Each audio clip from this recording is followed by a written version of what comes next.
যাদের হাতে যায় ক্ষমতা দেশ যেন বাপের ভিটা, রাখতে চেয়ার শুরু করে বিদেশিদের পাচাটা।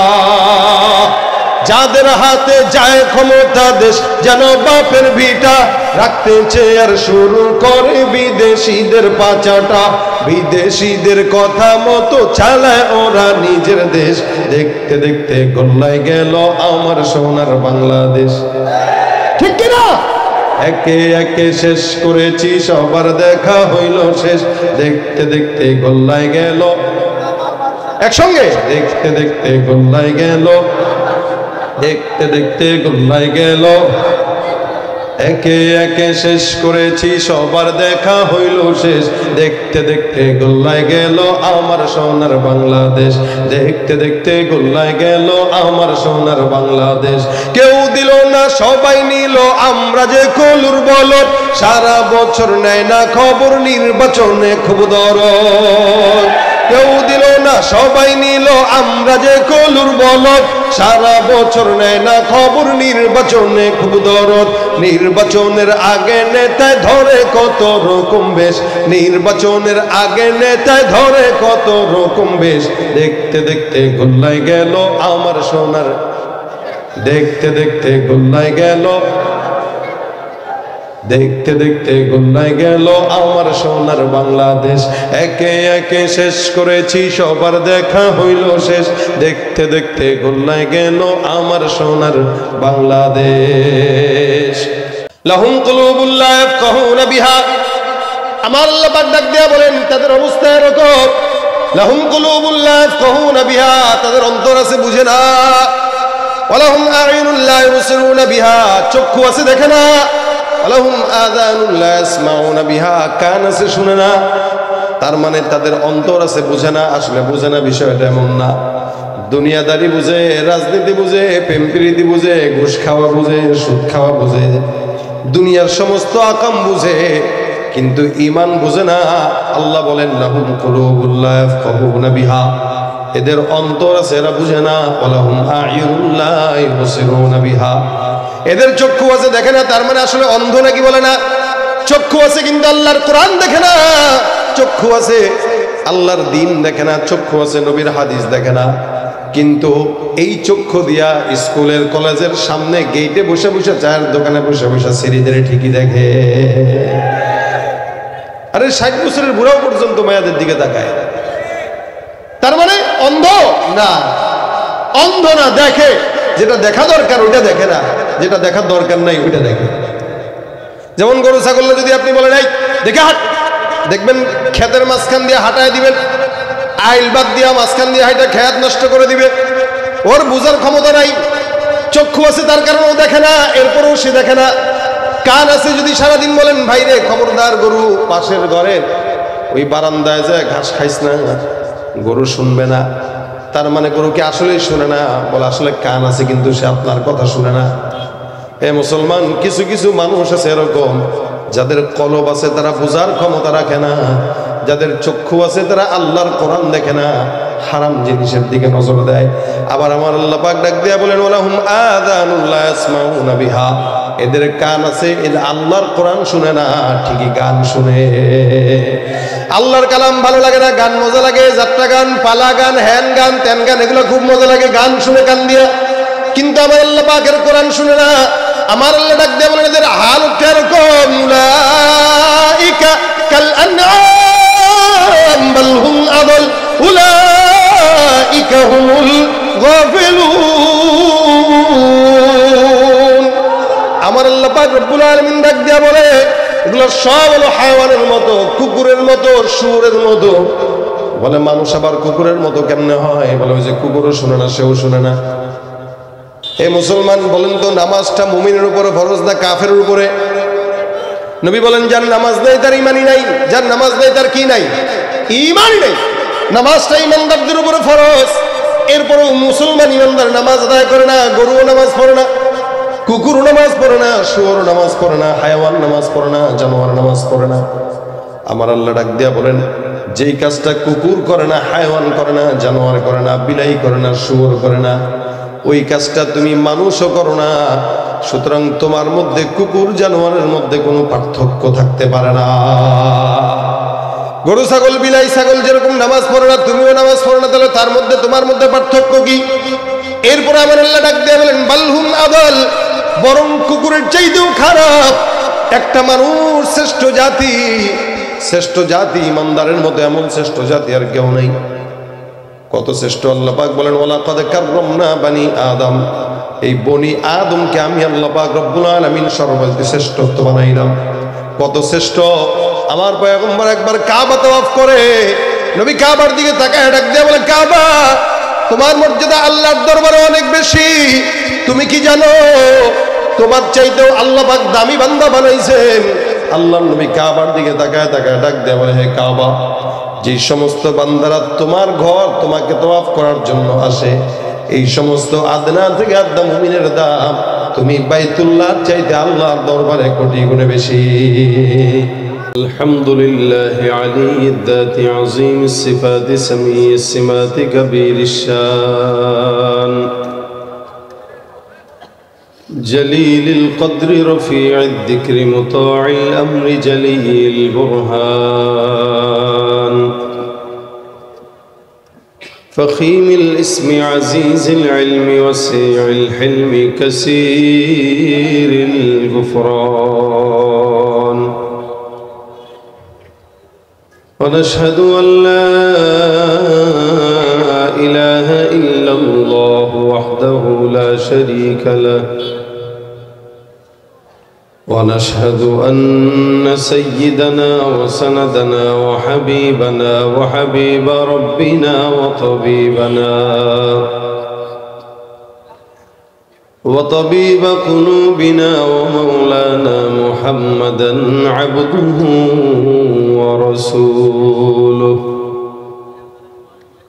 صلى الله عليه وعلى آله وأصحابه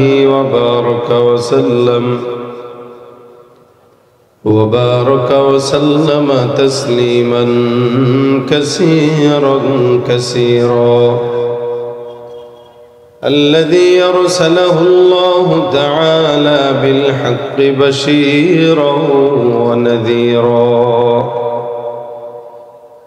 وداعيا إلى الله بإذنه وسراجا منيرا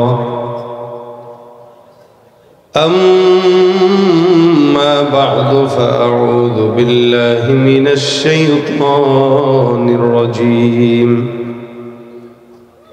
بسم الله الرحمن الرحيم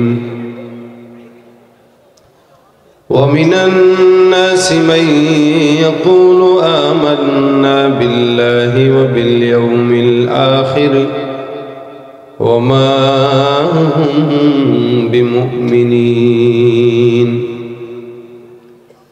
صدق الله مولانا العظيم وصدق رسوله النبي الكريم وقال النبي صلى الله عليه وسلم من قال لا إله إلا الله إيمانا واحتسابا فدخل الجنة أو كما قال عليه الصلاة والسلام وقال تعالى إن الله وملائكته يصلون على النبي يا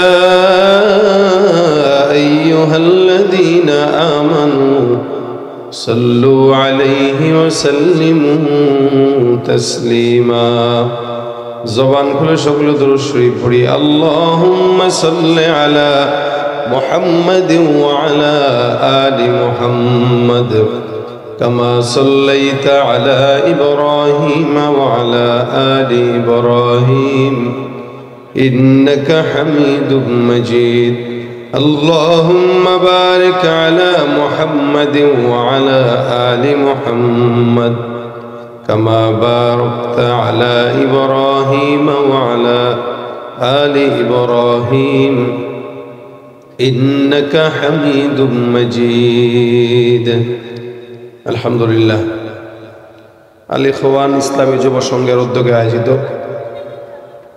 আজকের এই বার্ষিক ইসলামী মহাসম্মেলনের দিন প্রিয় ইসলাম প্রিয় দিনদার ভাইরা, আল্লাহ পাকের দরবারে লাখো কোটি শুকর ও সুজুদ যে রব্বে কারীম আমাদেরকে দ্বীনি মজমায় একত্রিত হয়ে আসার বসার তৌফিক দান করেছেন। কালিমাতুশ শুকর আদায় করি, সকলে বলি আলহামদুলিল্লাহ।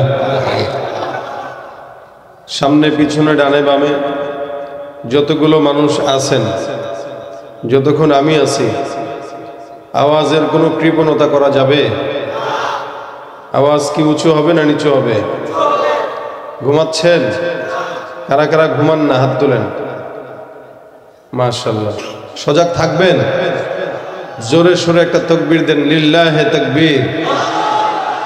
সবাই দিচ্ছেন তো? আওয়াজ এর চাইতেও আরো দ্বিগুণ দরকার, লিল্লাহে তাকবীর। আওয়াজ যখন উঠে যায় তখন বেঈমানরা টিকে থাকতে পারে না। আওয়াজ যখন নিভে যায় বেঈমানরা আমাদের উপরে চেপে বসে। এই প্যান্ডেলের বাহিরে অনেক শীত, ঠিক না? এখানে আপনারা সবাই মিলে আছেন, যদি চুপচাপ বসে থাকেন কিছু শীত এখান থেকে ওখান থেকে ঢুকে আপনার গায়ে জেগে বসবে। আর আপনি যদি শীতকে বলেন যতক্ষণ আমি এখানে আছি তুই শ্বশুর বাড়িতে থাকবি, আমার কাছে আসতে পারবি না, তাহলে দেখবেন শীত আপনার থেকে 100 কিলোমিটার বেগে পালাবে। ঠিক তেমনই ভাবে মুসলমান যখন নাস্তিকদেরকে সুযোগ করে দেয়, বেঈমানদেরকে সুযোগ করে দেয়, ওরা আমাদের ঘাড়ের উপরে চেপে বসতে চায়। আর যখনই নাকি এদেরকে প্রতিহত করার জন্য 2-4 জন দামাল ছেলে দাঁড়িয়ে যায় তো সারা বাংলার মানুষ তাদের সঙ্গে নেমে যায়, আর 40 মিনিটের মাথায় তারা এখান থেকে পালাতে বাধ্য হয়। এই জন্য যতদিন হায়াত থাকবে তো ইমানের পথে থাকবো, ইসলামের পথে থাকবো। দুনিয়ার জমিনে যদি ভয় করতে হয় কাকে করব? আরো জবান খুলে কাকে করব? আল্লাহর ভয় আমাদের দিলে আছে তো ইনশাআল্লাহ, থাকবে তো ইনশাআল্লাহ। যতদিন আল্লাহ পাকের ভয় দিলে রাখতে পারবো ইনশাআল্লাহ, কোন তাগুত শক্তি আমাদের উপরে তাদের কর্তৃত্ব খাটাতে পারবে না। কোন বেঈমান নাস্তিক আমাদের উপর তাদের কর্তৃত্ব খাটাতে পারবে না। এই মুসলমান, বাংলাদেশের মুসলমানেরা একবার লড়াই নয়, বারবার লড়াই করেছে। সর্বশেষ স্বাধীনতার জন্য নতুন ভাবে লড়াই করে স্বৈরাচারীদেরকে বিদায় করেছে। আবারও আমরা আওয়াজ শুনতে পাচ্ছি আমাদের পার্শ্ববর্তী বন্ধু বেশি শত্রুরা নাকি আমাদের দেশে আসার পায়তারা করছে। তারা বলছে আমাদের পেঁয়াজ বন্ধ করবে, আলু বন্ধ করবে। এখন সংবাদে দেখি পেঁয়াজ বিক্রি করতে পারে না, পেঁয়াজ রাস্তায় পৌঁছে। এরা মনে করছে একটা থ্রেট দিলে মনে হয় এরা ভয় পেয়ে যাবে। এরা যখন থ্রেট দিয়ে দেখে ভয় তো নাই, কিরে বাঙালিদের কাছে কি পেঁয়াজের অভাব আছে? কথা কয় না, আছে। বাংলাদেশ এমন একটা দেশ, এখানে এমন কোন জিনিস নাই আল্লাহ পাক দেন নাই।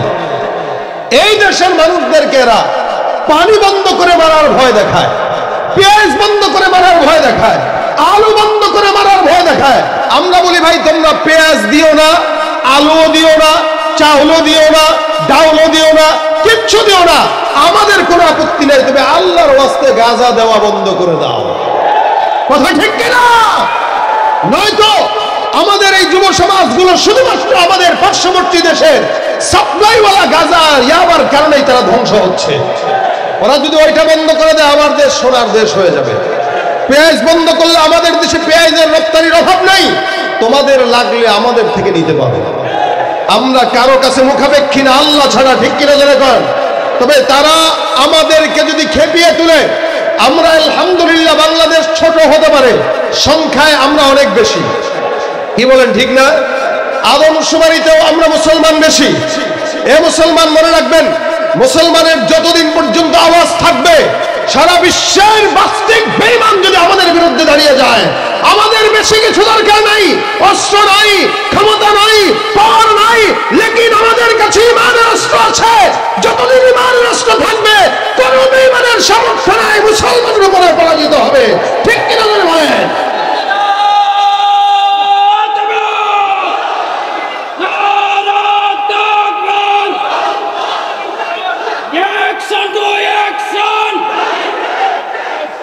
Ulama der action! Tariwala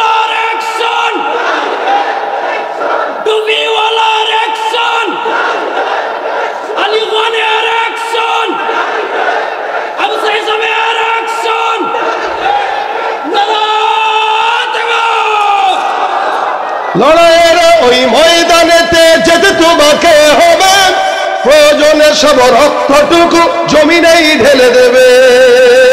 লড়াইয়ের ওই ময়দানেতে যেতে তোমাকে হবে, প্রয়োজনে সব রক্তটুকু জমিনেই ঢেলে দেবে। তবুও তোমায় লড়তেই হবে, মানিবে না পরাজয়। তবুও তোমায় লড়তেই হবে, মানিবে না পরাজয়। বিপ্লব মানে জীবন দেয়া বসে থাকা নয়, সে কোনো দিন আসবে না রে করো যদি ভয়। বিপ্লব মানে জীবন দেয়া বসে থাকা নয়, সে কোনো দিন আসবে না রে। আওয়াজ দিয়া, বিপ্লব মানে জীবন দেয়া বসে থাকা, সে কোনো দিন আসবে না রে করো যদি ভয়। আসবে বিজয় রক্ত আর জীবনের বিনিময়, আসবে বিজয় রক্ত আর জীবনের বিনিময়। বিপ্লব মানে জীবন দেয়া বসে থাকা নয়, সে কোনো দিন আসবে না রে করো যদি ভয়। ঠিক কিনা? শাসনের নামে কেউ বা পিছছে মেহনতি জনতারে, ইমানের উপর আঘাত ওরা হারিছে বারে বারে। শাসনের নামে কেউ বা পিছছে মেহনতি জনতারে, ইমানের উপর আঘাত ওরা হারিছে বারে বারে।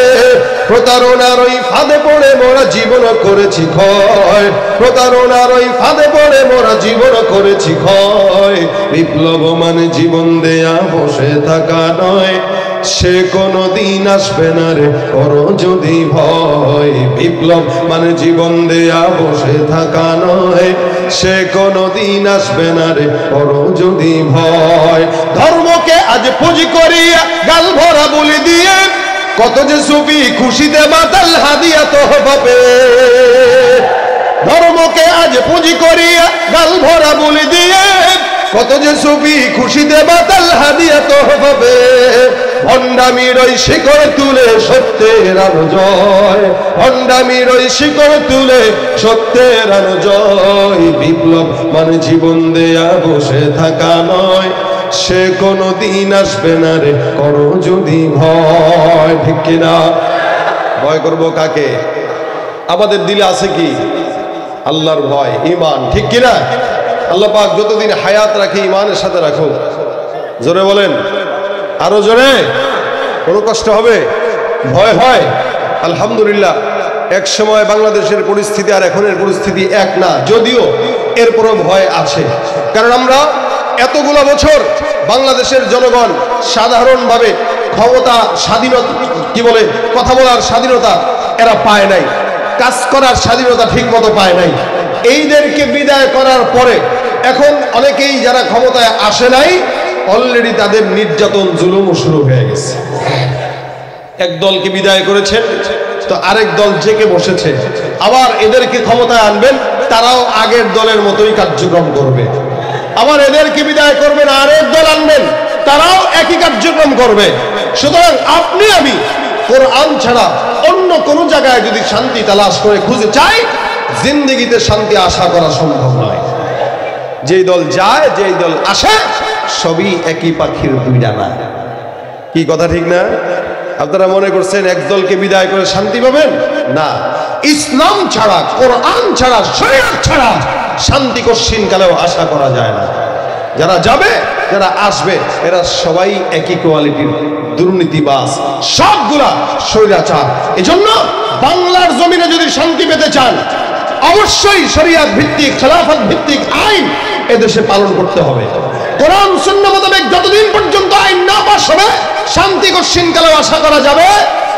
এজন্য আমরা চেষ্টা করব শান্তির পথ ইসলামের দিকে ফিরে যেতে। নতুন বাংলাদেশ অনেক সম্ভাবনাময় বাংলাদেশ, এদেশে অনেক কিছু সম্ভব। তবে আপনারা যদি চান, আল্লাহ পাকের দয়া যদি থাকে, আল্লাহ পাক আমাদেরকে একটি ইসলামী রাষ্ট্র দান করুক, বলেন আমিন। এটার আশাবাদী আমরা। হয়তো আমরা দেখতে না পারলেও আমাদের সন্তানরা দেখবে, একদিন না একদিন ইসলাম এই ভূখণ্ডে আসবেই ইনশাআল্লাহ। ভাইরা আমার, আমরা ইমানের দৌলত পেয়েছি, কিন্তু আমরা এটা বুঝি না। ইমানের দৌলত আমরা পেয়েছি, যার কারণে ফ্রি পেয়েছি, যার কারণে এটার গুরুত্ব আমাদের কাছে নেই। সাহাবা একরামও মুসলমান ছিলেন, আমরাও মুসলমান, তারাও যে ইসলাম ফলো করতেন, আমরা একই ইসলামের প্রেমিক, একই ইসলাম ফলো করি। এই ইসলামটাই আল্লাহ পাকের কাছে মনোনীত ধর্ম, এছাড়া কোনো ধর্ম আল্লাহ পাকের কাছে মনোনীত না। তবে মুশকিল হইল ইসলামটা আমরা ফ্রি পাওয়ার কারণে আমাদের কাছে এটার গুরুত্ব কম। সাহাবা আজমাইন জীবন দিয়ে রক্ত দিয়ে ইসলাম পালন করেছে, আমরা জীবন দিয়া রক্ত দিয়া নিজের দলের নেতারে খুশি করি, ইসলামরে খুশি করি না। কারণ ওই যে বাগদা পাইছি দেখবেন, বাবার যদি অনেক সম্পদ থাকে আর সন্তান যদি বেয়ারা হয়, যে বাবার সম্পদের উপরে ভিত্তি করে ঠ্যাঙের উপরে ঠ্যাং তুলে যে সন্তান খায়, ও কষ্টে উপার্জিত বাবার টাকার গুরুত্ব দিতে শিখে না, ও ফ্রি ফ্রি খায় তো বাবার থেকে। আর যেই বাবা সন্তানকে বের করে দেয়, যাও নিজের মতো নিজে কামাই করো, ওই সন্তান তার মাথার ঘাম পায়ে ফেলার টাকার গুরুত্ব বুঝে, কারণ সেই টাকা অর্জন করতে কষ্ট করছে। ঠিক তেমনই ভাবে ইসলাম আমরা পেয়েছি, বাপ দাদার থেকে পেয়েছি। আমার বাবা মুসলমান, দাদা মুসলমান, তাই আমিও মুসলমান। এই যে মুসলমানের ঘরে জন্মগ্রহণ করার কারণে ইসলাম পেয়েছি, সহজে পাওয়ার কারণে আমাদের কাছে ইসলামের গুরুত্ব নাই। যদি আমাদের সাহাবা আজমাইনদের মতো ঈমানের জন্য, ইসলামের জন্য কিছু রক্ত দেওয়া লাগতো, জীবন দেওয়া লাগতো, শাহাদাত বরণ করা লাগতো, অবশ্যই আমরা ইসলামকে যে কোনো মূল্যে আমাদের জিন্দেগিতে ফিট করার চেষ্টা করতাম। ফ্রি পাওয়ার কারণে দাম নাই। তবে এটা আল্লাহ পাকের দয়া যে আল্লাহ পাক আমাদেরকে মুসলমান বানাইছেন। কারণ একজন বিধর্মীর ঘরে জন্মগ্রহণ যে করে, তার মুসলমান হওয়া বহুত কঠিন। হিন্দুর ঘর থেকে জন্মগ্রহণ করে মুসলমান হওয়া বহুত কঠিন। খ্রিস্টানের ঘর থেকে জন্মগ্রহণ করে মুসলমান হওয়া বহুত কঠিন। একটা মুসলমান যদি হতে হয়, ঘর বাড়ি ছাড়তে হয়, বাবা মা ছাড়তে হয়, এলাকা ছাড়তে হয়, সম্পদ ত্যাগ করতে হয়, এরপরে মুসলমান হতে হয়। কিন্তু আলহামদুলিল্লাহ আমরা আল্লাহ পাকের কাছে চাইও নাই, বলিও নাই, আল্লাহ পাক আমাদেরকে ইসলাম আর ইমানের দৌলত দান করছেন। জোরে বলেন আলহামদুলিল্লাহ। এটা আল্লাহর তরফ থেকে আমাদের প্রতি আল্লাহ পাকের ইহসান, দয়া, প্রেম, ভালোবাসা। আমাদেরকে আল্লাহ পাক এত বড় নিয়ামত দান করছেন। কত বড় নিয়ামত! নবী করিম সাল্লাল্লাহু আলাইহি ওয়াসাল্লাম বলেন, মান ক্বালা লা ইলাহা ইল্লাল্লাহ, যে নাকি ঈমানের সঙ্গে ইহতিসাবের সঙ্গে কালেমা একবার পাঠ করবে জিন্দেগিতে এবং ওটার উপরে সে মরবে, আল্লাহর নবী বলেন সে ইনশাআল্লাহ বিনা হিসাবে জান্নাতে চলে যাবে। এটা হলো কালিমার সুফল, ফজিলত। কিন্তু যত মুসলমান এখানে দেখতেছেন, আপনারাই বলেন তো সবাই কি মুসলমান? মানে আমার কথা হচ্ছে, সব মুসলমান এখানে নামে। আমাদের দেশে আদমশুমারি হয়, আদমশুমারিতে মুসলমানের সংখ্যা বেশি না কম? বেশি, অনেক বেশি। কিন্তু যদি আমল শুমারি হইতো, আমল যে আমলে কে কত এগিয়ে, দেখতেন আমল শুমারি হইলে মুসলমানের সংখ্যা 0% চলে যেত প্রায়। কারণ আমরা নামে মুসলমান, কাজে মুসলমান হতে পারি, এই জন্য মুশকিল। মুসলমান তো সবাই।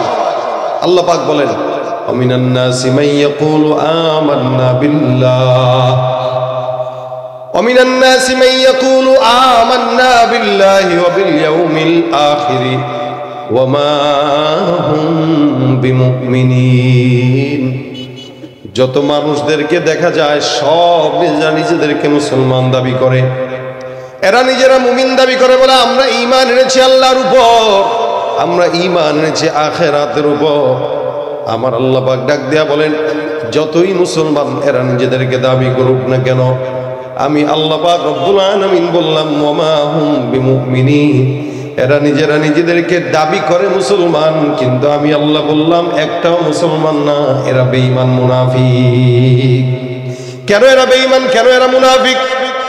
যদিও মুসলমান নামে অনেক ভাইরা আছে, আদমশুমারিতে সবার আগের নামের আগে মোহাম্মদ লেখা আছে, যার কারণে মোহাম্মদ আইডির মধ্যে নামের শেষে সুন্দর করে জাতীয়তা বাংলাদেশের পাশে ধর্ম ইসলামটাও লেখা আছে।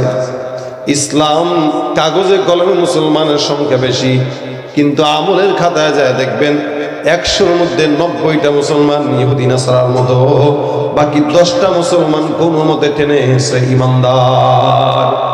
এরা মুসলমান দাবি করে কিন্তু নামাজ আদায় করে না। মুসলমান দাবি করে 5 ওয়াক্ত নামাজের একটা ওয়াক্ত নেই, জুমার নামাজটা শুধুমাত্র পড়ে। মুসলমান দাবি করে ঘুষের টাকা খায়, শুধু খায় কি সুন্নত মনে করে খায়, গয়না খায়। দেখেন না, দেখছেন না? তো ঘুষের টাকায় ভাই গয়না নেন, গয়না নেওয়া সুন্নত।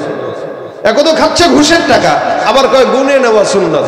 হারাম খায়, গুনে খায়, সুদের টাকা খায়, ইন্টারেস্ট নাম দিয়া খায়, ঘুষের টাকা খায়, এটাকে হাদিয়া মনে করে খায়। বউরে পিঠা শ্বশুর বাড়ির থেকে হুন্না আদায় করে, ওইটারে গিফট বলে চালায় দেয়। এ মুসলমান, হারাম জিনিসটাকে নাম পাল্টায় যদি কেউ হালাল বানায় খায়, যতই হালাল বানায় খাক না কেন, হারামটার নাম পাল্টায় দেওয়ার কারণে কোশ্চিন কালেও সেটা হালাল হয় না, হারামই থাকে, ঠিক কিনা? মুসলমান দাবি করে সুদের টাকা দিয়ে বিল্ডিং করে, মুসলমান দাবি করে জেনা, ব্যভিচার, অত্যাচার, খুন, গুম যা কিছু আছে এমন কোনো অন্যায় নাই যে অন্যায় করে না। আবার কখনো কখনো মসজিদেও যায়, কখনো মন্দিরেও ঢু মারে। এ মুসলমান, আমার আল্লাহ ডাক দিয়া বলেন, বান্দা যতই মুসলমান দাবি করো, ইমানের কিছু আলামত আছে, এটা দাবির নাম নয়, এটা মানার নাম।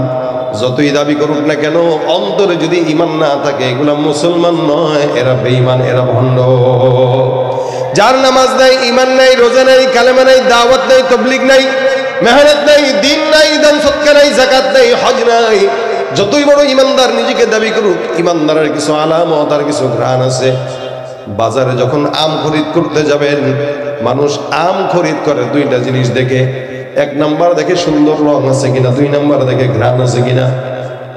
কালার আর ঘ্রাণ যদি ঠিক থাকে, বান্দা সুন্দর করে আমটা কিনে যত টাকাই হোক না কেন, কারণ এই আমের ঘ্রাণ এত সুন্দর, কালারটা অনেক সুন্দর, যার কারণে আমটা অনেক ভালো। মানুষ টাকা যত বেশি হোক না কেন, ঘ্রাণওয়ালা, রংওয়ালা আমটাকে সবাই খরিদ করতে চায়। ঠিক তেমনি ভাবে একজন ইমানদার যদি বলে না কেন আমি 80 ওয়াক্ত নামাজ আদায় করি, আবার আমাদের দেশে এতগুলো বছর আমরা দেখেছি এরা আমাদের মাঝখানে এসে এরা স্লোগান দিয়ে গেছে যে ভাই আমি 80 রাকাত তাহাজ্জুদ করি। আবার অনেকেই কথাও বলছে ঘুম থেকে উঠে যায় নামাজ আর কোরআন খুঁজি, ঠিক কিনা? একদিকে যায় নামাজ খুঁজে 80 রাকাত তাহাজ্জুদ পড়ে, আরেকদিকে নিরপরাধ মানুষদেরকে ধরে ধরে বন্দি করে জেলখানায় নেয়। এগুলা মুসলমান না ভণ্ড? তুমি নবীর উম্মত দাবি করো, সুন্নাহ মানো না, নবীর অপমানে তোমার হৃদয় কাঁদে না। নবীর উম্মত দাবি করো, সুন্নাহ মানো না, নবীর অপমানে তোমার হৃদয় কাঁদে না। তুমি বিজাতীয় সংস্কৃতিতে সপেছো পরাণ, তুমি বিজাতীয় সংস্কৃতিতে সপেছো পরাণ। তুমি কেমন মুসলমান, তুমি কেমন মুসলমান? নামাজের সাথে নাই পরিচয়, মানো না কোরআন। নামাজের সাথে নাই পরিচয়, মানো না কোরআন। তুমি কেমন মুসলমান, তুমি কেমন মুসলমান, ঠিক কিনা? মুসলমানের ঘ্রাণ আছে না নাই? কালার আছে না নাই? আম যখন কিনতে যান, ঘ্রাণ দেখেন, কালার দেখেন। এ মুসলমান, একটা মুসলমান বলা লাগে না আমি তাহাজ্জুদ করি, কোরআন খুঁজি, তেলাওয়াত করি, হ্যান করি, ধ্যান করি। একটা মুসলমান যদি খাঁটি ইমানদার হয়, ওই বান্দার চেহারায় ইমানের আলামত, কালার আর রং আর ঘ্রাণ পাওয়া যায়। আবার আল্লাহ পাক রব্বুল আলামিন বলেন, সীমাহুম ফি ওয়ুজুহিহিম মিন আথারিস সুজুদ। ইমানদারের কপালের ভিতরে, মুসলমানের কপালের ভিতরে, নবীর উম্মতের কপালের ভিতরে সিজদার আলামত দেখা যায়। একটা বান্দার কপালে যদি ইমানের আলামত দেখা যায়, ঘ্রাণ দেখা যায়, রং দেখা যায়, বুঝতে হবে ইমানদার। বলা লাগে না, চেহারা দেখলেই বোঝা যায় কে বেঈমান কে মুমিন, ঠিক কিনা? এ মুসলমান, নবীর উম্মত। এই কারণে আমার আল্লাহ ডাক দিয়া বলেন, ওয়ামিনান নাসি মান ইয়াকুলু আমান্না বিল্লাহি ওয়া বিল ইয়াউমিল আখির ওয়া মা হুম বিমুমিনিন। মানুষের মধ্যে একদল থাকবে যারা নিজেরা নিজেদেরকে মুমিন দাবি করার চেষ্টা করবে। আমার আল্লাহ পাক ডাক দিয়া বলেন, না না, সব মুমিন মুমিন না, কিছু মুমিন আছে মুমিনের বেশে শয়তান। দেখবেন আমাদের দেশে অসংখ্য মানুষ আছে মুমিনও দাবি করে, এমন কোনো গুনাহ নাই, অত্যাচার নাই যে এই বান্দা করে না। কিছুদিন আগে একটা ভিডিওতে দেখছি আব্দুল লতিফ সিদ্দিকী নামের একজন শয়তান, সে বলতেছে আমার জিন্দেগিতে কোনো গুনাহ নাই, যার কারণে আল্লাহর কাছে ক্ষমাও চাই না। নাউজুবিল্লাহ। তো গুনাহই নাই, ক্ষমা চাবো কেন? আরে ভাই, শয়তানও তো ওরা দেখলে লজ্জা পায়, আল্লাহ আমারও দরকার ছিল কি, সে থাকলেই তো হইতো। কি কথা ঠিক না? এরা হলো ইমানদার, যারা আমাদেরকে এত বছর পর্যন্ত এদেরকে চিনাইছে যে ভাই এই যে দেখেন আমরা আমরা আমরা। দিন শেষে তাকায় দেখেন প্রত্যেকটা মানুষের উপরে এরা জুলুম করছে, প্রত্যেকটা মানুষের উপরে। ভাইরা আমার, এই কারণে এটা দাবির জিনিস না যে আমি ইমানদার, বলা লাগবে না। চেহারা দেখলে প্রকাশ পাওয়া যায়, বোঝা যায় কে মুমিন কে বেঈমান, তার চেহারা সুরতে জানা যায়। আল্লাহ পাক রব্বুল আলামিন চেহারা সুরত চিনার আলামত দিয়ে দিয়েছেন মুসলমান। এই কারণে ইমানটা কয় জিনিসের সমন্বয় মনে রাখবেন। শুধু মুমিন দাবি করলেই হয় না। এক নম্বরে কেউ যদি মুমিন দাবি করে তার ভিতরে থাকতে হবে তাসদীক বিল জিনান। ইমানদার যারা, তাসদীক বিল জিনান, ইমানদারের এক নম্বর গুণ থাকবে অন্তর দিয়ে বিশ্বাস করার নাম ঈমান। অন্তর থেকে আমরা সবাই বিশ্বাস করি আল্লাহ কয়জন? হ্যাঁ, কোনো সমস্যা আছে? কোনো মতানৈক্য আছে? আমানতু বিল্লাহি ওয়া মালাইকাতিহি ওয়া কুতুবিহি ওয়া রুসুলিহি ওয়াল ইয়াউমিল আখির ওয়াল কদরি খাইরিহি ওয়া শাররিহি মিনাল্লাহি তাআলা ওয়াল বাসি বাদাল মাউত। এটা আমরা ঈমান আনি, অন্তর দিয়ে বিশ্বাস করি আল্লাহ এক। অন্তর দিয়ে প্রত্যেকটা মুমিন বিশ্বাস করে আল্লাহ এক, এটার নাম তাসদীক বিল জিনান, অন্তর দিয়ে বিশ্বাস করার নাম। ইহুদিরাও বিশ্বাস করে আল্লাহ একজন আছে, নাসারারাও বিশ্বাস করে আল্লাহ একজন আছে, কিন্তু তারাও বিশ্বাস করে আমরাও বিশ্বাস করি। তাদের বিশ্বাস আর আমাদের বিশ্বাসের মধ্যে তফাৎ আছে না নাই? ইহুদিরাও বিশ্বাস করে আল্লাহ আছে, নাসারারাও বিশ্বাস করে আল্লাহ আছে, আমরা মুমিনরাও বিশ্বাস করি আল্লাহ আছে। পার্থক্য কোথায়? আমার আল্লাহ পাক রব্বুল আলামিন ডাক দিয়া বলেন, দুনিয়ার জমিনে যত মুমিনরা আছে তোমরা জেনে রাখো, আল্লাহ পাক বলতেছেন তোমাদের ঈমান আর ইহুদি নাসারার ঈমানের মধ্যে পার্থক্য হলো। ওরা বলে ওয়াকালাতিল ইয়াহুদু উযাইরুন ইবনুল্লাহ ওয়াকালাতিন নাসারাল মাসীহ ইবনুল্লাহ। ইহুদিরা বলে উযাইর আলাইহিস সালাতু ওয়াস সালাম একজন নবী ছিলেন। ইহুদিরা বলে উযাইর হলো আল্লাহর পুত্র, নাউযুবিল্লাহ। নাসারা বলে মাসীহ হলো আল্লাহর পুত্র, ইহুদিরা বলে উযাইর হলো আল্লাহর পুত্র। আমার আল্লাহ ডাক দিয়ে বলেন একদল একদলকে পুত্র বানায় আর একদল আরেকজনকে পুত্র বানায়। আর আমরা মুমিন যারা আছি আমরা বলি লা ইলাহা ইল্লাল্লাহ। ইহুদিরা উযাইরকে আল্লাহর পুত্র বানায়, নাসারা মাসীহকে আল্লাহর পুত্র বানায়। আর আমরা বলি কুল হুয়াল্লাহু আহাদ আল্লাহুস সামাদ লাম ইয়ালিদ ওয়া লাম ইউলাদ ওয়া লাম ইয়াকুল লাহু কুফুয়ান আহাদ। আমার আল্লাহ কারো থেকে জন্ম নেন নাই, জন্ম দেন নাই। এই বিশ্বাসের নাম হলো ঈমান, ঠিক কিনা? আমরা বিশ্বাস করি আমার আল্লাহ একজন, উনি একা। ইহুদিরা আল্লাহকেও বিশ্বাস করে, সূর্যের পূজা করে, চন্দ্রের পূজা করে, গাছেরও পূজা করে, মূর্তিরও পূজা করে। আর আমরা যারা আছি আমরা যা করি না করি সব কার জন্য করি? ইন্না সলাতি ওয়া নুসুকি ওয়া মাহইয়ায়া ওয়া মামাতি লিল্লাহি রাব্বিল আলামিন। ভাইরা আমার, খুব বুঝবেন, আল্লাহ পাক রব্বুল আলামিন ঈমানদারের জন্য চিহ্নিত করে দিলেন, বান্দা এ বান্দা তোমরা আল্লাহকে ছাড়া আর কাউকে মানবা না, স্বীকার করবা না। যার কারণে তাসদীক বিল জিনান, অন্তর দিয়ে বিশ্বাস করার নাম মুমিন। দুই নম্বরে ইকরার বিল লিসান, জবান দিয়ে স্বীকার করবে লা ইলাহা ইল্লাল্লাহ মুহাম্মাদুর রাসূলুল্লাহ। অন্তর দিয়ে বিশ্বাস করার পাশাপাশি জবান দিয়ে বলাও লাগবে।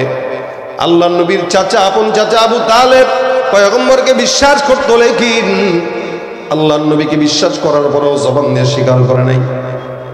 আল্লাহ নবী সাল্লাল্লাহু আলাইহি ওয়াসাল্লাম বারবার ডাক দিয়া বলেন, চাচা এতগুলা বছর পর্যন্ত আপনি আমাকে সহযোগিতা করলেন, দয়া করে ইন্তেকালের আগ মুহূর্তে একবার আমার কানের সামনে পড়ে দেন লা ইলাহা ইল্লাল্লাহ। আমি আপনাকে আল্লাহর দরবারে সুপারিশ করে জান্নাতের ফয়সালা করে দিব। আবু তালেব ডাক দিয়া বলে, মুহাম্মদ তুমি যতই আমাকে বলো না কেন, জান্নাতের লোভ দেখাও না কেন, আমি জানি জান্নাত সত্য, জাহান্নাম সত্য, আল্লাহ পাক রব্বুল আলামিন আছে, কিন্তু আমি আমার ঈমান আনতে পারতেছি না, আমি আমার দলের কারণে স্বীকারোক্তি করতে পারছি না। আবু তালেব বিশ্বাস করার পরেও শুধুমাত্র স্বীকারোক্তি না দেওয়ার কারণে সারা জিন্দেগি ভর জাহান্নাম। এই জন্য ইকরার বিল লিসান, এটা জরুরি, জবান দিয়ে স্বীকার করা লা ইলাহা ইল্লাল্লাহ। আমরা আমাদের জন্মের পরে আগেই সর্বপ্রথম কানের মধ্যে আজানের মাধ্যমে আমাদেরকে শোনানো হয় লা ইলাহা ইল্লাল্লাহ মুহাম্মাদুর রাসূলুল্লাহ। এ মুসলমান, এক কানে আজান আর এক কানে ইকামত দিয়া বান্দাকে শোনানো হয়, এবং কি কালেমার তালকিন আমাদেরকে কথা বলার পরেই দেওয়া হয়। এ ভাইরা আমার, এটাই হলো স্বীকারোক্তির নাম। 3 নম্বর আলামতুল ঈমানের এক নম্বর অন্তর দিয়া বিশ্বাস করবে, 2 নম্বর জবান দিয়া স্বীকার করার পর 3 নম্বরে আমল বিল আরকান। এটা সবচেয়ে বড় গুরুত্বপূর্ণ জিনিস। আল্লাহ পাক রব্বুল আলামিনকে বিশ্বাস করি, মানি, আল্লাহ পাক রব্বুল আলামিনের স্বীকার করি, বিশ্বাস করি, কিন্তু অধিকাংশ মুসলমানের মধ্যে 2টা গুণ থাকলেও 3 নম্বর গুণটা নাই। অর্থাৎ যেই জিনিসগুলো আল্লাহ পাক রব্বুল আলামিন আমাদেরকে আদেশ দিয়েছেন মানার জন্য, যেগুলো বলেছেন নিষেধ করেছেন, এই প্রত্যেকটা জিনিস পুঙ্খানু মানার নাম হলো ঈমান। এটাকে বলা হয় আমল বিল আরকান। অর্থাৎ যত রুকন আছে শরীয়তের সব কিছু মান্য করা। আমাদের সমাজে তাসদীক বিল জিনান আছে, ইকরার বিল লিসান আছে, লেকিন আমল বিল আরকান নাই। অর্থাৎ মানার সময় একটারও ঠিক মতো পাওয়া যায় না। সব নামের মুসলমান, কামের মুসলমান কেউ নেই। মুসলমান দাবি করে আবার শাহজালালের মাজারে যায় সেজদা করে মান্নত করে, আছে নাই? মুসলমান দাবি করে বন্যদের মাজারে যায়, মুসলমান দাবি করে মাজারে সেজদা দেয়, মুসলমান দাবি করে আলেম ওলামাদেরকে টঙ্গীর ময়দানে নির্বিচার হত্যা করে। এগুলো মুসলমান নয়। মুসলমান হতে পারে, দাবি করতে পারে, দাবি করা এক জিনিস আর হওয়া আরেক জিনিস। আমার আল্লাহ ডাক দিয়া বলেন, এ বান্দা, ইয়া আইয়ুহাল্লাযীনা আমানু দুখুলু ফিস-সিলমি কাফা, মুমিনের দলেরা তোমরা ইসলামের মধ্যে পরিপূর্ণ ঢুকে যাও। কখনো কখনো আল্লাহ বলেন, ইয়া আইয়ুহাল্লাযীনা আমানু আমিনু, হে মুমিনের দল তোমরা ঈমানদার হও। মুমিনদেরকে আল্লাহ পাক ঈমানদার হওয়ার জন্য বললেন। দেখবেন কখনো কখনো বাচ্চা যদি দুষ্টামি করে, সন্তান যদি উলটপালট করে, বাবারা বলে, এই বেটা মানুষ হ। বন্ধু একজন বন্ধুর কয়, বেটা মানুষ হইস, মানুষ হইস। আরে মানুষকে আবার মানুষ হওয়ার কথা কেন বলেন? মানুষ তো এমনি মানুষ। আল্লাহ পাক বলেন, ইয়া আইয়ুহাল্লাযীনা আমানু আমিনু, হে মুমিন, মুমিন হও। তার মানে সব মুমিন মুমিন না, কিছু মুমিন আছে ভণ্ড, ঠিক না? সব মুমিন যদি মুমিন হতো আল্লাহ পাক মুমিন হওয়ার জন্য বলতেন না। কিছু মুমিন আছে লেবাসে মুমিন, আসলে চরিত্রে ভণ্ড। ওদের ব্যাপারে আল্লাহ পাক ডাক দিয়া বলেন, এগুলা মানুষের কাতারে পড়ে না, এগুলো হায়ওয়ান জানোয়ারের চাইতেও খারাপ। লাহুম কুলুবুল লা ইয়াফকাহুনা বিহা, আমার আল্লাহ পাক ডাক দিয়া বলেন তাদের অবস্থা এরকম। লাহুম কুলুবুল লা ইয়াফকাহুনা বিহা, তাদের অন্তর আছে বুঝে না। ওয়ালাহুম আ'ইনুল লা ইউবসিরুনা বিহা, চক্ষু আছে দেখে না। ওয়ালাহুম আযানুল লা ইয়াসমাউনা বিহা, কান আছে শুনে না। তার মানে তাদের অন্তর আছে বুঝে না। আসলে বুঝে না বিষয়টা এমন না। দুনিয়াদারি বুঝে, রাজনীতি বুঝে, প্রেম প্রীতি বুঝে, ঘুষ খাওয়া বুঝে, সুদ খাওয়া বুঝে, দুনিয়ার সমস্ত আকাম বুঝে, কিন্তু ঈমান বুঝে না। আল্লাহ বলেন, লাহুম কুলুবুল লা ইয়াফকাহুনা বিহা, এদের অন্তর আছে এরা বুঝে না। ওয়ালাহুম আ'ইনুল লা ইউবসিরুনা বিহা, এদের চক্ষু আছে দেখে না। তার মানে আসলে অন্ধ নাকি বলে না? চক্ষু আছে কিন্তু আল্লাহর কোরআন দেখে না। চক্ষু আছে আল্লাহর দ্বীন দেখে না। চক্ষু আছে নবীর হাদিস দেখে না। কিন্তু এই চক্ষু দিয়া স্কুলের কলেজের সামনে গেটে বসে বসে, চায়ের দোকানে বসে বসে ছেলেদের ঠিকই দেখে। আরে 60 বছরের বুড়াও পর্যন্ত মায়াদের দিকে তাকায়। তার মানে অন্ধ না, অন্ধ না, দেখে। যেটা দেখা দরকার ওইটা দেখে না, যেটা দেখার দরকার নাই ওইটা দেখে। যেমন গরু ছাগল যদি আপনি বলেন, এই দেখে হাট, দেখবেন ক্ষেতের মাঝখান দিয়ে হাঁটায় দিবেন, আইল বাদ দিয়া মাঝখান দিয়ে হাইটা খেয়াত নষ্ট করে দিবে। ওর বুঝার ক্ষমতা নাই। চক্ষু আছে তার কারণে ও দেখে না, এরপরেও সে দেখে না। কান আছে যদি সারাদিন বলেন, ভাই রে খবরদার গরু পাশের ঘরের ওই বারান্দায় যায় ঘাস খাইস না, গরু শুনবে না। তার মানে গরু কি আসলেই শুনে না? বলে আসলে কান আছে কিন্তু সে আপনার কথা শুনে না। এ মুসলমান, কিছু কিছু মানুষ আছে এরকম, যাদের কলব আছে তারা বুঝার ক্ষমতা রাখে না, যাদের চক্ষু আছে তারা আল্লাহর কোরআন দেখে না, হারাম জিনিসের দিকে নজর দেয়। আবার আমার আল্লাহ পাক ডাক দিয়া বলেন, ওয়ালাহুম আযানুল লা ইয়াসমাউনা বিহা, এদের কান আছে, এদের আল্লাহর কোরআন শুনে না, ঠিকই গান শুনে। আল্লাহর কালাম ভালো লাগে না, গান মজা লাগে, যাত্রা গান, পালা গান, হ্যান গান, ত্যান গান, এগুলো খুব মজা লাগে, গান শুনে কান দিয়া। কিন্তু আমার আল্লাহ পাকের কোরআন শুনে না। আমার আল্লাহ ডাক দিয়া বলেন, এদের হাল উঠে এরকম, উলাইকা কাল আনআম বাল হুম আদল উলাইকা হুমুল গাফিলুন। আমার আল্লাহ পাক রব্বুল আলামিন ডাক দিয়া বলে, এগুলো সব হলো হায়াওয়ানের মতো, কুকুরের মতো, শুয়োরের মতো। বলে মানুষ আবার কুকুরের মতো কেমনে হয়? বলে ওই যে কুকুরও শুনে না, সেও শুনে না। এই মুসলমান বলেন তো, নামাজটা মুমিনের উপরে ফরজ না কাফেরের উপরে? নবী বলেন যার নামাজ নাই তার ইমানই নাই, যার নামাজ নাই তার কি নাই? ইমানই নাই। নামাজটা ইমানদারদের উপরে ফরজ। এরপরেও মুসলমান ইমানদার নামাজ আদায় করে না, গরুও নামাজ পড়ে না, কুকুরও নামাজ পড়ে না, শুয়োরও নামাজ পড়ে না, হায়াওয়ান নামাজ পড়ে না, জানোয়ার নামাজ পড়ে না। আমার আল্লাহ ডাক দিয়া বলেন, যেই কাজটা কুকুর করে না, হায়াওয়ান করে না, জানোয়ার করে না, বিলাই করে না, শুয়োর করে না, ওই কাজটা তুমি মানুষও করো না। সুতরাং তোমার মধ্যে কুকুর জানোয়ারের মধ্যে কোনো পার্থক্য থাকতে পারে না। গরু ছাগল বিলাই ছাগল যেরকম নামাজ পড়ে না, তুমিও নামাজ পড়ো না, তাহলে তার মধ্যে তোমার মধ্যে পার্থক্য কি?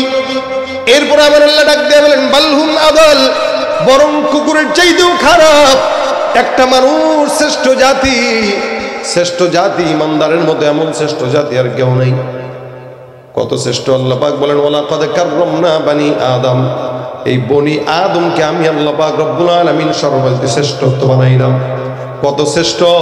আমার পয়গম্বর একবার কাবা তাওয়াফ করে, নবী কাবার দিকে তাকায় ডাক দিয়ে বলে, কাবা, তোমার মর্যাদা আল্লাহর দরবারে অনেক বেশি। তুমি কি জানো তোমার চাইতেও আল্লাহ পাক দামি বান্দা বানাইছেন? আল্লাহর নবী কাবার দিকে তাকায় তাকায় ডাক দিয়ে বলে, হে কাবা, যে সমস্ত বান্দারা তোমার ঘর তোমাকে তাওয়াফ করার জন্য আসে, এই সমস্ত আদনা থেকে আদনা মুমিনের দাম তুমি বাইতুল্লাহর চাইতে আল্লাহর দরবারে কোটি গুণে বেশি। আমাদের দাম আল্লাহ পাক রব্বুল আলামিন বাইতুল্লাহর চাইতেও দামি বানাইছেন, কারণ আমরা মানুষ, ইনসান। ইনসানদেরকে আল্লাহ পাক শুধুমাত্র চাকরির জন্য পাঠাইলেন। মা খালাকতুল জিন্না ওয়াল ইনসা ইল্লা লিয়াবুদুন, ইবাদতের জন্য পাঠাইলাম। এরপরেও বান্দা ইবাদত করে না। কুকুর ছাগল গরু ছাগল ইবাদত করে না, তারও ইবাদত করে না। সুতরাং মানুষের মধ্যে গরু ছাগলের মধ্যে কোনো পার্থক্য নাই। আল্লাহ বলেন, বালহুম আদল, বরং কুকুরের চাইতেও খারাপ, শুয়োরের চাইতেও খারাপ। বলেন তো, এলাকার মধ্যে চান্দাবাজি মানুষ করে না কুকুর করে? কে করে? জোরে গন। মানুষ করে। কোনোদিন এরকম হয়েছে নাকি চোরানুঘাট বাজারে মোটামুটি 10-15টা কুকুর মিলে একসঙ্গে হয়েছে? হয়ে মনে করেন যে আমরা কুত্তা সমিতি চলে এসছি, কুত্তা সংঘ, কুত্তা সংঘ আমরা আসছি। এই দেখা, এই হলো আমাদের সভাপতি, সেক্রেটারি, কেশিয়ার। প্রত্যেক মাসে আমাদেরকে দোকান বাবদ 5000 টাকার হাড্ডি না দিলে হরতাল। চান্দা দিবি, তারপর দোকান চালাবি। কুত্তায় কি আপনাদের কাছে চান্দা চাইছে? চাই কেডা? আগে চাইছে একদল, এখন তো আবার অন্য অনেক দাঁড়ায় গেছে। ভাইরা আমার দেখেন, এই যে যারা করে এই সবগুলোর ব্যাপারে আল্লাহ পাক রব্বুল আলামিন বলেন, বালহুম আদল, এগুলা কুকুরের চাইতেও খারাপ। কেন খারাপ? কুকুর কোনোদিন চাঁদাবাজি করে না, শুয়োর কোনোদিন চাঁদাবাজি করে না, কুকুর কোনোদিন জেনা ব্যভিচার বুঝেও না, করে এরা এদের ভিতরে নাই এগুলা। কুকুর, বিড়াল, ছাগল, গরু, হায়াওয়ান, জানোয়ার, এগুলো মানুষের অর্থ সম্পদ নষ্ট করে না। আল্লাহ পাক ডাক দিয়া বলেন, মানুষ করে। গরু ছাগলের যেই কাজ নাই মানুষ ওই কাজ করে, গরু ছাগল যেটা করে না ওইটা মানুষ করে। একজন আর একজনের টাকা মারে, একজন আর একজনকে সাথে সন্ত্রাসী করে, একজন আর একজনকে হত্যা করে। আমার আল্লাহ ডাক দিয়া বলেন, যে এই কাজটা গরু করে না, কুকুর করে না, হায়াওয়ান করে না, জানোয়ার করে না, শুয়োর করে না, ওই কাজ তুমি করার কারণে তুমি গরু ছাগল কুকুর বিড়াল হায়াওয়ান জানোয়ারের চাইতেও খারাপ, ঠিক কিনা? চেহারাটা দেখতে ভালো, পোশাকটাও চমৎকার, অন্তরে তার কালি ভরা, কাজটা বড় কদাকার, ঠিক কিনা? চেহারা সুন্দর, অনেক চমৎকার করে টাই পরছে, প্যান্ট পরছে, কিন্তু মাহফিলে আপনার পাশে দাঁড়ায় দাঁড়ায় আপনার পকেটের মোবাইলটা চুরি করে ভাগবে, আছে না নাই? চেহারাটা দেখতে ভালো, পোশাকটাও চমৎকার, অন্তরে তার কালি ভরা, কাজটা বড় কদাকার। এই মানুষের ভিড়ে আজ আসল মানুষ নাই রে নাই, এই মানুষের ভিড়ে আজ আসল মানুষ নাই রে নাই। মানুষ দেখতে চলো এবার জাদু ঘরে যাই সবাই, হায় রে সাধের দুনিয়ায় মানুষ পাওয়া বড় দায়। মানুষ দেখতে চলো এবার জাদু ঘরে যাই সবাই, রাস্তাঘাটে যায় না চলা এই মানুষের ভিড়ে, ওই ভিড়ের মাঝেও আবার কেহ অন্যের পকেট মারে। রাস্তা পকেট সাবধানে রেখেন, রাস্তাঘাটে যায় না চলা এই মানুষের ভিড়ে, ওই ভিড়ের মাঝেও আবার কেহ অন্যের পকেট মারে। তাকেও যদি মানুষ বলো আমার বলার কিছুই নাই, তাকেও যদি মানুষ বলো আমার বলার কিছুই নাই। মানুষ দেখতে চলো এবার জাদু ঘরে যাই সবাই, হায় রে সাধের দুনিয়ায় মানুষ পাওয়া বড় দায়। মানুষ দেখতে চলো এবার জাদু ঘরে যাই সবাই। মানুষের মধ্যে চোর, বাটপার, জেনাকারী, ব্যভিচার, সুদখোর, ঘুষখোর, দুর্নীতিবাজ, সন্ত্রাস, এই টাইপের লোক যারা আছে আল্লাহ পাক বলেন এগুলা একটাও মানুষের কাতারে পড়ে না, হায়াওয়ানের চাইতেও এরা খারাপ, ঠিক কিনা? এই জন্য আমার আল্লাহ কখনো কখনো বলেন ইয়া আইয়ুহাল্লাযীনা আমানু আমিনু, এ মুমিনের দল মুমিন হও। আমরা ঈমানদার, কিন্তু আমরা ঈমানকে রবায়ন করি না। নবী করিম সাল্লাল্লাহু আলাইহি সাল্লাম বলেন আল ঈমানু হুয়া কাউলুন ওয়া ফি'লুন ওয়া ইয়াজিদু ওয়া ইয়ানকুসু। নবী বলেন ঈমানটা এটা জবান দিয়া স্বীকারোক্তির নাম আর কাজের মাধ্যমে বোঝানোর নাম। আপনি জবান দিয়া স্বীকার করবেন আর কাজের মাধ্যমে সেটা পরিপূর্ণ করবেন। এটা মাঝে মাঝে কমবে, মাঝে মাঝে বাড়বে। ইয়াজিদু ওয়া ইয়ানকুসু, বাড়ে আর কমে। তার মানে ঈমান বাড়ে আর কমে কেমনে? মানুষ যখন ভালো কাজ করে তখন ঈমানের নূর বেড়ে যায়, মানুষ যখন খারাপ কাজ করে তখন ঈমানের নূর কমে যায়। এই জন্য নবী আমার ডাক দিয়া বলেন জাদ্দিদু ঈমানাকুম, বান্দা তোমরা কখনো কখনো মাঝে মাঝে ঈমানকে নবায়ন করো। কখনো কখনো কালেমা পড়ে ঈমানকে নবায়ন করা এটা উচিত, আমারও উচিত, আপনাদেরও উচিত। কিভাবে? অনেক মুফাসসিরিন একরাম এভাবে বলেছেন যে কেউ যদি 5 ওয়াক্ত নামাজের আযানের জবাব দেয়, অটোমেটিক ওই বান্দার দৈনিক 5 বার ঈমান নবায়ন হয়ে যাবে। আযানের জবাব দেন তো আপনারা? যদি না দিয়ে থাকেন এখন থেকে ইনশাআল্লাহ দিবেন, এই নিয়তে যে আমি প্রত্যেকদিন 5 বার অন্তত আমার ঈমানকে নবায়ন করার জন্যই আযানের জবাব দিই। আযানের জবাব দিলে কালেমাও পড়া হয়, রাসূলের নামও পড়া হয়, সবই পড়া হয়। এই জন্য রাসূল সাল্লাল্লাহু আলাইহি সাল্লাম বলেন ঈমানকে তোমরা নবায়ন করো। কারণ আমরা আমাদের ঈমানদার হওয়ার পরেও আমাদের অনেক কাজ, অনেক কর্মে আমরা অনেক সময় ঈমান থেকে বের হয়ে যাই, নিজেও জানি না। এমন এমন কথা বলে যে কথার মাধ্যমে আমাদের ঈমান দূর হয়ে যায়। অথচ সাহাবা আজমাইন ঈমানের ব্যাপারে কত কঠোর ছিল। সাহাবা একরামের ঈমান এটা দুনিয়ার জমিনের কোনো টাকা দিয়ে খরিদ করা যেত না, আর আমাদের ঈমান 10,000 টাকা দিয়ে খরিদ করে ফেলে। দেখবেন উত্তরবঙ্গ সহ অনেক এলাকার মধ্যে কাদিয়ানির বাচ্চারা আছে মুসলমানের ঈমান ধ্বংস করার জন্য। এরা 5,000 10,000 টাকা দিয়ে আমার মুসলমানের ঈমানকে এরা কিনে ফেলতেছে। মাথায় রাখবেন, মনে রাখবেন, টাকা দিয়া গরু ছাগল কিনা যায়, টাকা দিয়া শাড়ি কাপড় কিনা যায়, টাকা দিয়া খাবার কিনা যায়, লেকিন টাকা দিয়া মুসলমানের ঈমান কোনোদিন খরিদ করা যায় না। ঈমান এটা আল্লাহ পাকের কাছে আমরা বিক্রি করে দিছি, জান মাল দিয়ে দিছি। আল্লাহ আমাদেরকে জান্নাত দিয়ে দিছে, আল্লাহ দিছে আমাদেরকে জান্নাত, আমরা দিছি আল্লাহ পাকে জান আর মাল। এই জান আর মালের বিনিময়ে যে জান্নাত পেয়েছি, সুতরাং এই জান আর মাল আর ঈমান তৃতীয় কোনো ব্যক্তির কাছে আমরা বিক্রি করব। ভাইরা আমার দেখেন, ঈমান এমন একটা গুরুত্বপূর্ণ জিনিস। ঈমানের কালিমা, ঈমানের পতাকা যার কলবের মধ্যে থাকবে, ঈমানের ভয়। নবী বলেন মান ক্বালা লা ইলাহা ইল্লাল্লাহ, ঈমানের সঙ্গে ইহতিসাবের সঙ্গে দিলের মধ্যে যদি কেউ ঈমান রাখে আর কালিমা একবার পড়ে, আল্লাহর নবী ডাক দিয়া কয় বান্দা জান্নাতি, একদিন না একদিন আল্লাহ পাক জান্নাত দান করবেন। সাহাবা আজমাইন ঈমানটাকে কত গুরুত্বপূর্ণ মনে করতেন।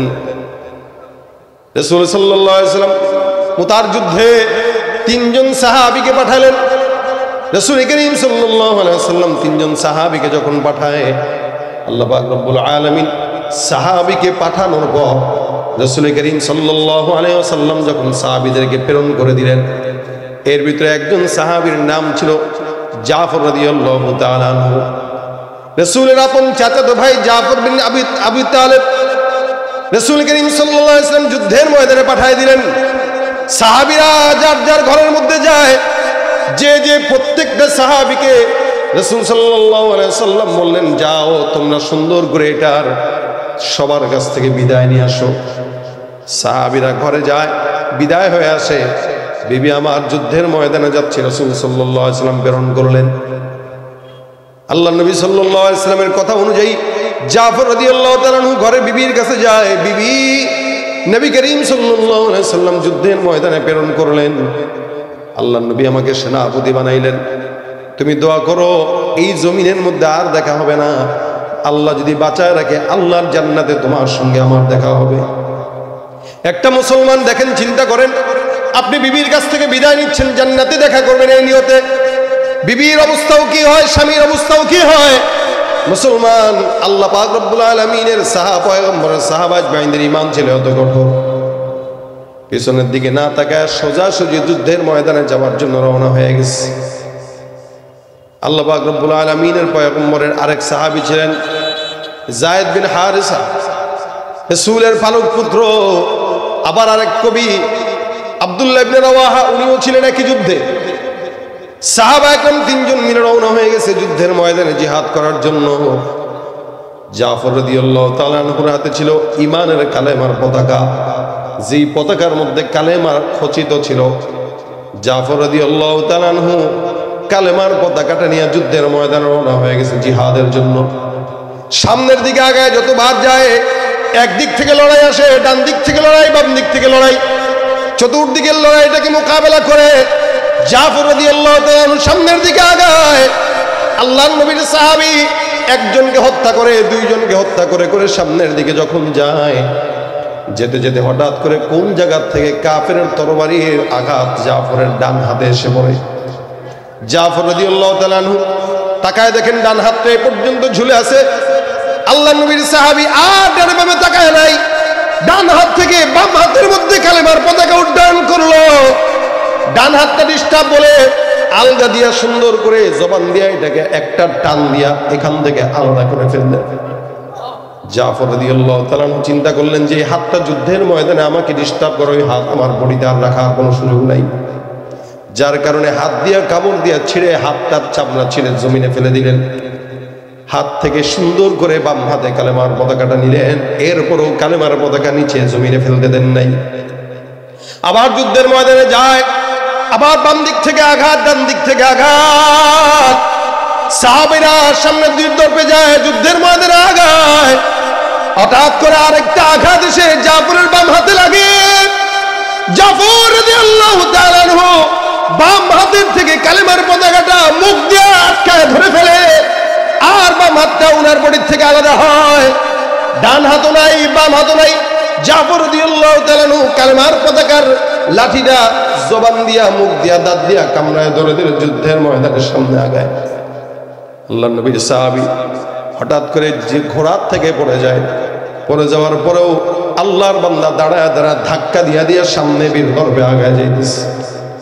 না আছে ডান হাত, না আছে বাম হাত। পয়গম্বরের সাহাবী সামনে আগায়, কোথা থেকে তরবারির আঘাত জাফরকে ক্ষত বিক্ষত করে। আল্লাহর নবীর সাহাবী জাফর ওই যে কালেমার পতাকা তার জবান থেকে এক বিন্দু পরিমাণ ফেলে না। জাফর রাদিয়াল্লাহু তাআলা আনহু কালেমার পতাকাটা জবান দিয়া আঁকড়ায় ধরে, দাঁত দিয়া কামড়ায় ধরে জমিন থেকে বিদায় হয়ে গেছে। সাহাবাদেরকে বলে গেছে, সাহাবারা মনে রাখো, শুনে রাখো, আমার নবীকে বলে দিও আমি জাফর ইন্তেকালের শেষ নিঃশ্বাস পর্যন্ত ঈমানের কালেমার পতাকাটা আমি আমার জমান থেকে নিচ থেকে ফেলতে দেই নাই। না আমি আমার হাত থেকে নিচে ফেলতে দিয়েছি, না আমি জবান থেকে নিচে ফেলতে দিয়েছি। এই অবস্থায় মারা গেছে, তার কপাল, তার জবানের মধ্যে কালেমার পতাকা।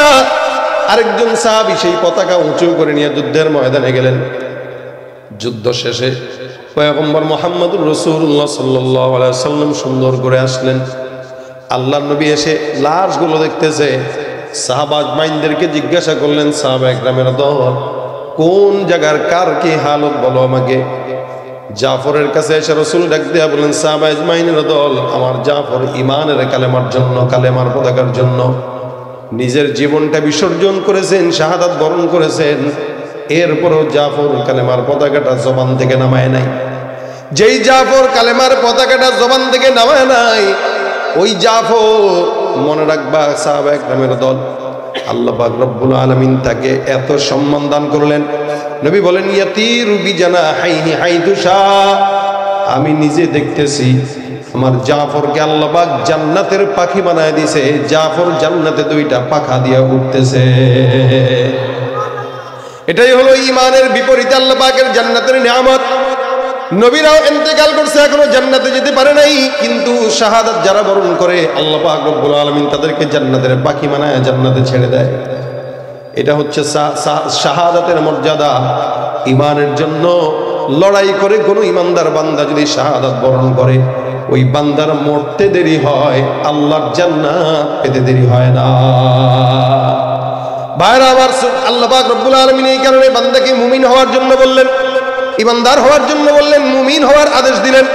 নবী ডাক দেয়া বলেন, জাদ্দিদু ঈমানাকুম, তোমরা তোমাদের নরবরে ঈমানকে মজবুত করে নাও। খবরদার ঈমানকে কোনো টাকার বিনিময়ে কোনো মানুষের কাছে, দলের কাছে, দেশের কাছে বিক্রি করবা না।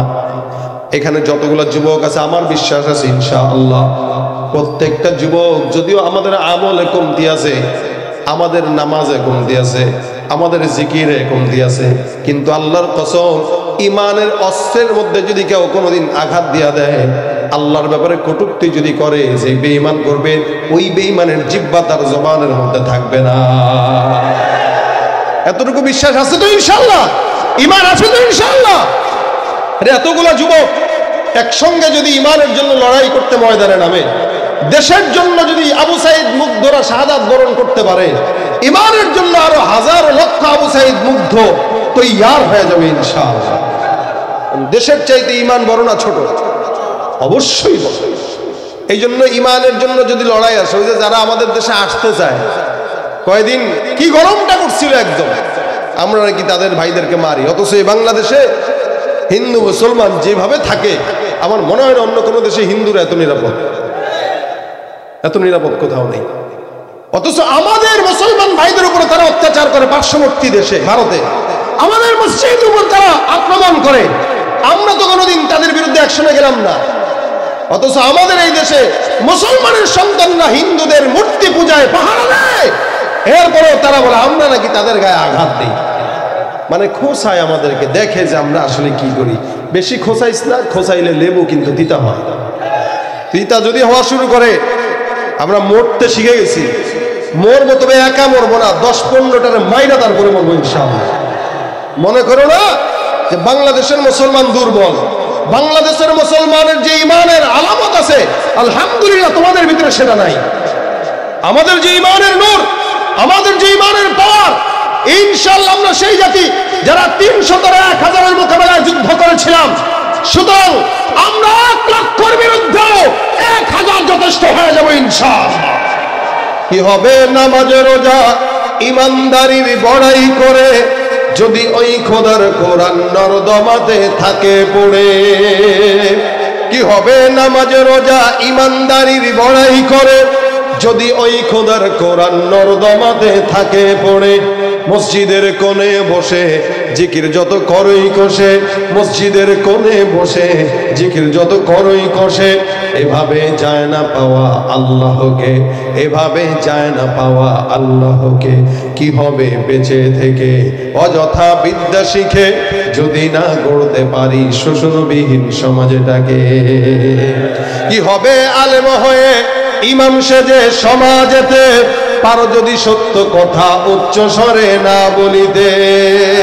কি হবে আলেম হয়ে ইমাম সেজে সমাজেতে, পারো যদি সত্য কথা উচ্চ স্বরে না বলিতে। চাকরির ভয় করো যদি ছেড়ে দাও ওই না গদি, চাকরির ভয় করো যদি ছেড়ে দাও ওই না গদি। কি হবে ধোঁকা দিয়ে আল্লাহকে, কি হবে বেঁচে থেকে অযথা বিদ্যা শিখে, যদি না গড়তে পারি শোষণবিহীন সমাজটাকে। কি হবে শেষ নবীজির উম্মত বলে দাবি করে, যদি ওই নবীর চেয়ার কাদিয়ানীরা দখল করে। কাদিয়ানীরা আসেনি মুসলমান? কি একটু জোরে বলেন, কাদিয়ানীরা? কি হবে শেষ নবীজির উম্মত বলে দাবি করে, যদি ওই নবীর চেয়ার কাদিয়ানীরা দখল করে। নবীজির জন্য যদি রক্তের বহেও নদী, নবীজির জন্য যদি রক্তের বহে নদী, তবুও হটবো না এই দাবি থেকে। কি হবে বেঁচে থেকে অযথা বিদ্যা শিখে, যদি না গড়তে পারি শোষণবিহীন সমাজটাকে। কি হবে বেঁচে থেকে, কি হবে বেঁচে থেকে। ঈমানদার হব তো ইনশাআল্লাহ সবাই। নামে না কামে? কিসে? কামে। কিসে? কামে। কামে যদি ইমানদার হওয়া লাগে আগে নামাজটা তো ধরা লাগবে, কারণ যার নামাজ নেই তার কি নাই? ইমান নাই। যার নামাজ নেই তার ইমানই নাই। সুতরাং প্রত্যেকটা যুবক এখানে যারা আছেন নিয়ত করেন, ওয়াদা করেন 5 ওয়াক্ত নামাজ পড়বো ইনশাআল্লাহ। ইনশাআল্লাহ। আল্লাহ তুমি আমাদেরকে কবুল করো, বলেন আমিন। আগে নামাজ ঠিক, তারপরে অটোমেটিক সব ঠিক। নামাজই নেই আপনি কবেন আমি ইমানদার, ভাই আপনি ইমানদার হইতেই পারেন না। আমাদের দেশে জুমার নামাজে খালি 3 তলা 4 তলা মসজিদ ভরে যায়, বাকি নামাজে খুঁজাও পাওয়া যায় না, কাউকে তালাশ করেও পাওয়া যায় না। অথচ এও নিজের মুমিন দাবি করে। একটা দুর্নীতিবাজ সেও নিজের মুমিন দাবি করে, বলবে আমি মুমিন মিয়া।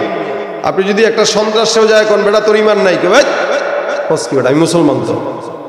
তার মানে ইমানদার একটা সন্ত্রাসও নিজেকে দাবি করতে পছন্দ করে, একটা ঘুষখোরও নিজেকে দাবি করতে পছন্দ করে, কিন্তু ইমানের কাজ করতে পছন্দ করে না। ওই যে বললাম 3টা জিনিসের 3টা জিনিসই ভিতরে থাকতে হবে। একটা বিশ্বাস, 2 নম্বর স্বীকারোক্তি, 3 নম্বর আমল। এই 3টা কাজ যদি ভিতরে না থাকে মুমিন বলা যাবে যাবে। এই জন্য প্রতি সময় আমরা চেষ্টা করব কোন কোন কাজ ইমানের বাহিরের কাজ, কোন কাজটা করার দ্বারা আমার ইমান চলে যাওয়ার সম্ভাবনা আছে। আপনারা সিলেট বিভাগের লোক না? সিলেট বিভাগের লোক এই বেশি, ওই সমস্ত জায়গায় ভণ্ড বেঈমানরাও বেশি। চট্টগ্রামেও আলেম বেশি, ওখানেও ভণ্ড বেশি। সিলেটেও আলেম বেশি, এখানেও কিছু কিছু আছে। যার কারণে হক যেখানে বাতিল সেখানে থাকবে, তবে টেনশনের কারণ নাই। হকের আওয়াজ যখন উঁচু হয়ে যায় বাতিল লেজ গুটায় পালাইতে বাধ্য হয়। আপনারা সজাগ তো দেশ সজাগ, আপনারা সজাগ ইমান সজাগ। ইমানের জন্য যদি যুদ্ধ করতে হয় একবার নয় 1 কোটি বার করতে ইনশাআল্লাহ আমরা তৈয়ার থাকবো। তবু আমরা আমাদের জবানে যে কালেমা পড়েছি লা ইলাহা ইল্লাল্লাহ, আমাদের জবানের কালেমা আমরা কাউকে ছিনিয়ে নিতে দিব। লিল্লাহি তাকবীর। এই ঈমান মৃত্যু পর্যন্ত আল্লাহ পাক আমাদেরকে রাখার তৌফিক দান করুন। যদি এই ঈমানের আওয়াজ রাখি ইনশাআল্লাহ কোনো বেঈমানের সামর্থ্য নাই আমার দিকে ঈমানকে ছিনায় নেওয়ার, ইসলামকে ছিনায় নেওয়ার। আমাদের বাংলাদেশে কোনো নাস্তিক্যবাদী আমাদের উপরে চাপায় দেওয়ার সামর্থ্য কারো থাকবে? নাস্তিকতা নিপাত যাক, দিন ইসলাম জিন্দাবাদ। নাস্তিকতা নিপাত যাক, দিন ইসলাম জিন্দাবাদ। কোটি প্রাণে একই আওয়াজ, খোদাদ্রোহী ছাড় পাবে না, এই বাংলায় ঠাই হবে না। মুসলমানরা জেগেছে আজ। জাগবেন তো ইনশাল্লাহ? জাগবেন ইনশাল্লাহ? জোর কদমে সামনে চলো, বজ্রকণ্ঠে আওয়াজ তোলো, সবাই মিলে একই তালে দাও না স্লোগান। নারায়ে তাকবীর, নারায়ে তাকবীর। দিন ইসলাম, দিন ইসলাম জিন্দাবাদ, জিন্দাবাদ। ইসলামেরই জন্য দেশের হয়েছে জন্ম, ইসলামের বিরুদ্ধে গেলে দেশ হবে ভিন্ন। ইসলামেরই জন্য দেশের হয়েছে জন্ম, ইসলামের বিরুদ্ধে গেলে দেশ হবে ভিন্ন। ইসলামের বিরুদ্ধে যারা নিয়েছ অবস্থান, এই বাংলায় ঠাই হবে না, যাও হিন্দুস্তান। ও জোর কদমের সামনে চলো, বজ্রকণ্ঠে আওয়াজ তোলো, সবাই মিলে একই তালে দাও না স্লোগান। নারায়ে তাকবীর, নারায়ে তাকবীর। দিন ইসলাম, দিন ইসলাম জিন্দাবাদ, জিন্দাবাদ। আল কোরআনের আলো ঘরে ঘরে জালো। মুসলমানের এই দেশেতে ইস্কন্দের ঠাই নাই। ইস্কন্দের দালাল যারা, তাদেরও কোনো রক্ষা নাই, ঠিক কিনা? আমরা হিন্দুদেরকে এই দেশের নাগরিক মনে করি, কিন্তু ইস্কনদেরকে সন্ত্রাস মনে করি। হিন্দু ধর্ম আর ইস্কন এক নয়, ঠিক যেমনই মুসলমান আর জঙ্গি এক নয়। জঙ্গি আর সন্ত্রাসের সঙ্গে ধর্মের কোনো সম্পর্ক থাকতে পারে? এজন্য মুসলমানের নাম পরিচয় দিয়ে, ইমানের নাম পরিচয় দিয়ে, মুমিন নাম পরিচয় দিয়ে, পাগড়ি একটা মাথায় দিয়ে কেউ যদি বোমাবাজি করে, সন্ত্রাসী করে, বুঝতে হবে ওর ভিতরে ইসলাম থাকতে পারে না, ও আমাদের দুশ্মন, ঠিক কিনা ধরে কর। মুসলমানের এই দেশেতে ইস্কন্দের ঠাঁই নাই, ইস্কন্দের দালাল যারা তাদের কোনো রক্ষা নাই। এই দেশেতে থাকতে হলে কোরআন মানতে হবে, কোরআন না মানলে তারা বিতাড়িত হবে। জোর কদমে সামনে চলো, বজ্রকণ্ঠে আওয়াজ তুলো, সবাই মিলে একই তালে দাও না স্লোগান, নারায়ে তাকবীর, নারায়ে তাকবীর। দিন ইসলাম, দিন ইসলাম, আল কোরআনের আলো ঘরে ঘরে জালো। ইসলামের শত্রুরা, নবীজির শত্রুরা, সাবিলুনা সাবিলুনা, আল জিহাদ, আল জিহাদ। জিহাদের শব্দ নিতে ভয় লাগে, ভয় লাগে ভাই। মনের মধ্যে ধারণা পোষণ করলেও শান্তি লাগে, কারণ সারা জিন্দেগিতে যে অকাম কুকাম গুনাহ করছি ভাই, জান্নাত পাওয়ার আশা নাই। তবে ইনশাআল্লাহ যদি শাহাদাত বরণ করি জিহাদের ময়দানে, বিনা হিসেবে জান্নাত। জান্নাতে যাওয়ার আসান তরিকা শাহাদাত, কথা কয় না। জান্নাতে যাওয়ার সহজ তরিকা কি? আর শাহাদাত কি ঘরে বসে হয় না, যুদ্ধের ময়দানে হয়। তা আমার তো ভাল লাগে যদি কেউ আমাদের সাথে যুদ্ধ করতে চায়, কোনো বেঈমান কাফের, আসুক।